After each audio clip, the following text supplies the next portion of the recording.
Hi everyone, Ashley here and welcome back to Dress to Jet. Today's video is about my long haul flight essentials. So a long haul flight is by definition a flight that's 6 to 12 hours. So with that kind of time, on a plane, you really need to be more mindful of what you bring on the plane and how you use your time to really prevent boredom and restlessness. Otherwise that time could feel like it's double, which is a real pain. So yeah, let's get into my essentials.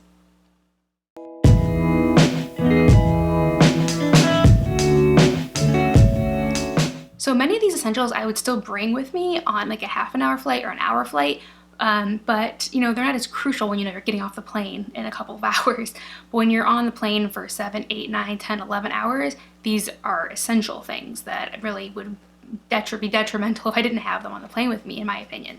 So the first one is a water bottle.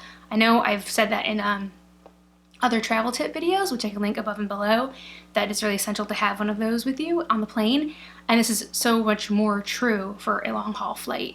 You want to be able to have water on a flight that long. Of course you could ask the stewardess for water every hour, but they give you those little tiny cups, and it's depending on when they're available. Really, they have other stuff going on to do.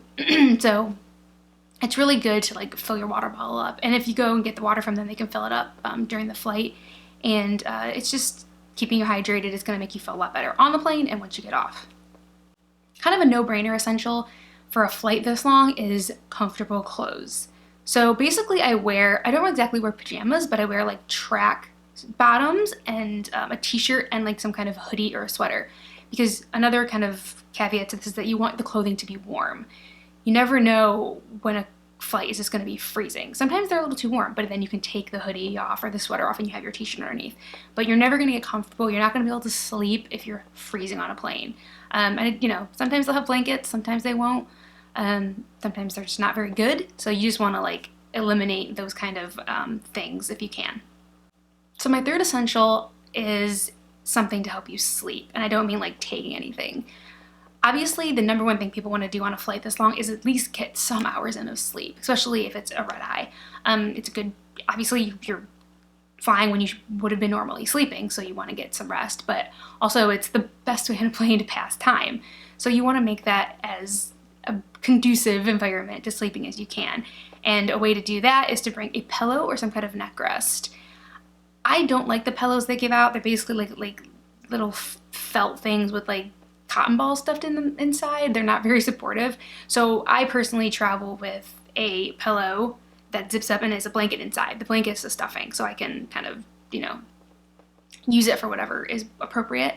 But I also have like a neck brace thing that has like a support here that I can lay my head on that I got off an Instagram ad, which is really good too. So depending on the flight, I will bring one of those, but that makes it a little bit easier because there's nothing worse than you're falling asleep and you're drifting off and then your head bobs because it's not supported, and then you're awake again. So definitely bring something to support your head for sleep. My fourth essential is definitely something that goes along with that. Again, to be conducive to a good sleeping environment, you'll want to have a sleep mask on you, and I sleep with my headphones in because of the plane noise. I will, like my AirPods, I will have music or something on just to like dull the sound and kind of forget I'm on a plane. But also just regular earplugs would be good too, just the little foam ones. So you don't have anything sticking in your ear, so it's more comfortable, but it just dulls like the engine noise and babies crying, all that stuff. So just another essential to maybe get some sleep. So my fifth essential is to bring a book. I never go on a trip without a book. Besides the fact that I just love reading, flights are just the perfect time to get a lot of pages in, especially if you're really into the book. I mean, that can really, your time flies by.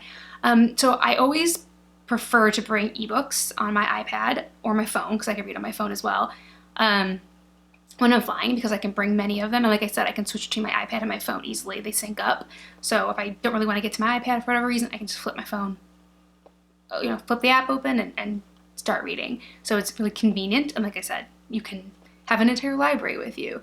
So it's really good. I usually I choose something light because sometimes it can be hard to concentrate for me on a plane and read. So I can't get into something really deep and something that needs a lot of my attention.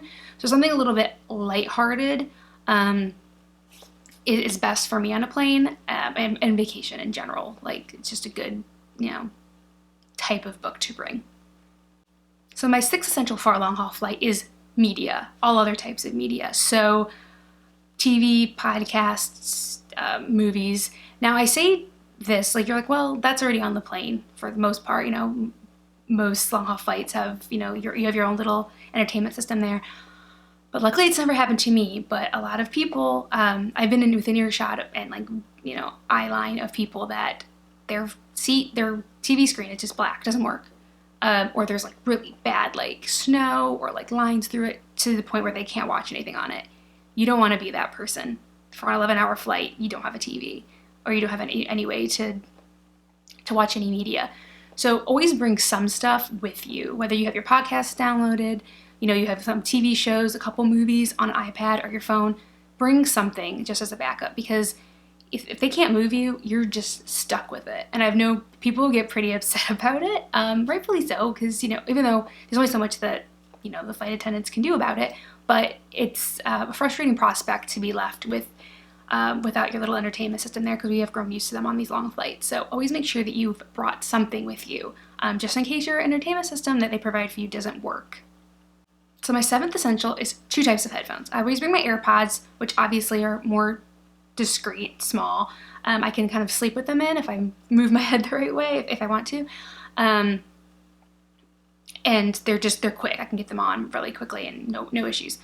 And then the second one are my Beats headphones, so like the noise canceling ones that I would watch a movie with, or anything like that I want to have like a better, I really want to listen to something. My AirPods is fine if I just want something in my ears so I can just drift off. But I definitely want those 2 experiences when I'm traveling. And then also if one, for some reason, isn't working, dies or whatever, you can use the other. I never really rely on the ones I hand out on the plane, if they even do that.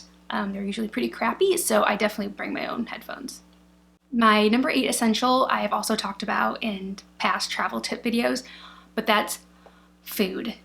Always bring something to eat. As a vegan, of course, I've talked about before that sometimes, you request your meal and maybe it doesn't, there's some kind of mix up in communication, or they just don't, they put it on the plane, it's not there, your flight gets changed unexpectedly, so they don't know you're supposed to be on the plane, they don't have your meal request.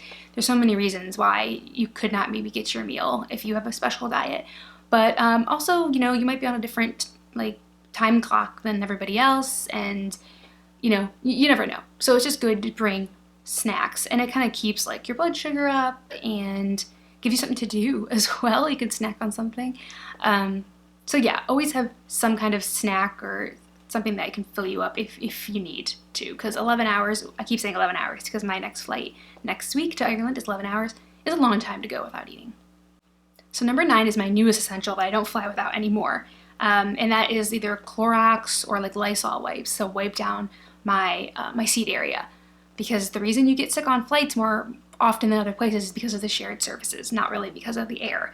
So I make sure to take care of that, because for a while there, for about 4 months, every time I 4 trips, I was flying a lot in about a 4-month span, I was getting sick on every flight, and I was sick of it. So I've been trying to really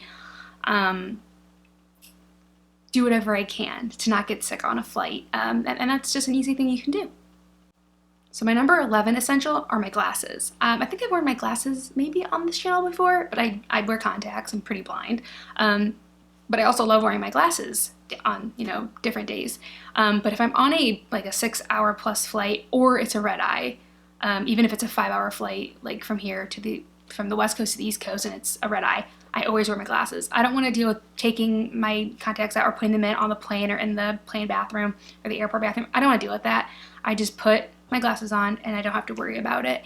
So yeah, it's better for your eyes. You don't fall asleep with your contacts in accidentally. And yeah, it's just way more convenient. So my next essential is any medication I'll need. And even if I don't need to take it on the time that I'm on the plane, you don't want to put your medication in your checked luggage. I mean, that seems like an obvious thing to do. You always want to have your medication with you, because if your luggage gets lost, there's no getting that. Especially if you're going to a foreign country, it's going to be hard to get your prescription filled, and so it's a headache you do not need. Keep it all with you. And I usually do need to take some medication while I'm on a flight that's 11 hours long, so definitely have to have that on you. So number 13 is a pen, and I learned this the hard way. You think everybody just kind of has pens on them, but one time we were flying to Ireland, my husband's from Ireland, and we were going to visit family there. We have like those landing cards you have to fill out about if you're not a citizen for many countries, and they hand them out. You have to, like on the plane they hand them out so you can fill them out, and then you give them at immigration. And many people around us, including us, did not have a pen. It's like one passenger had a pen. They were like passing it around like half the cabin so we could fill out our stuff.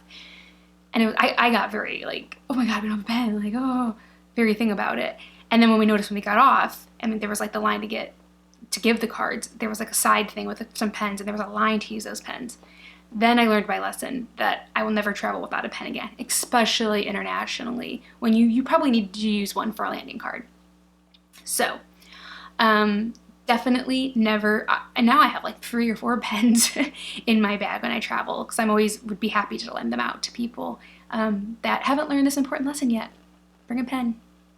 So number 14 is kind of another just in case thing. You probably will need it when you get to your destination anyway, so bring it on the plane with you, and that's some kind of external phone charger or a charger for your other electronics. Because like I said, with the entertainment system, most long haul flights have chargers or outlets at your seat. But if it doesn't work and your device dies, you're going to be out of luck, and you can't rely on that outlet working. So bring a charger so you can keep your devices going the whole time and let the flight kind of, no pun intended, fly by. So my last essential is definitely for us type A people, if you're out there, and that is to kind of have a loose to-do list on the plane. So this is just kind of like a fail-safe thing. There's nothing worse when you're like, oh, what do I want to do? Or do I need to do anything? Like, and you're just sitting there and 5 minutes go by, but it felt like, 2 hours went by. So basically I just make a loose to-do list of the, like, by half an hour blocks, hour blocks, whatever for a flight that I kind of like can suggest myself to do, like clean out my like photos on my phone, like anything I didn't want in there. Little things like that, like play certain games on my phone, read for an hour, watch a movie here, listen to this podcast I've been meaning to get to for this amount of time, and just kind of like lay it out that way. If you can't sleep, I mean, this all goes out the window if I can sleep. If I can sleep, then that's number one. But if I can't, I kind of have like some ideas brainstormed, and I know that if I have to follow through all that, at least I'll be occupied for the whole flight. So it kind of takes some of the guesswork out of like figuring out what you want to do on the flight. It's just something to have there as kind of like a backup, fail-safe. So give it a try. I know other people do this that fly long hauls a lot. So yeah, I think it's a good just little thing to try out. Okay, so those are my 15 long haul flight essentials. Like I said, I'm taking my next long haul flight next week to Ireland, and there will be some videos coming regarding that trip. So I'm looking forward to that. Yeah, so if you're new here, please subscribe, and I'll see you next time. Bye.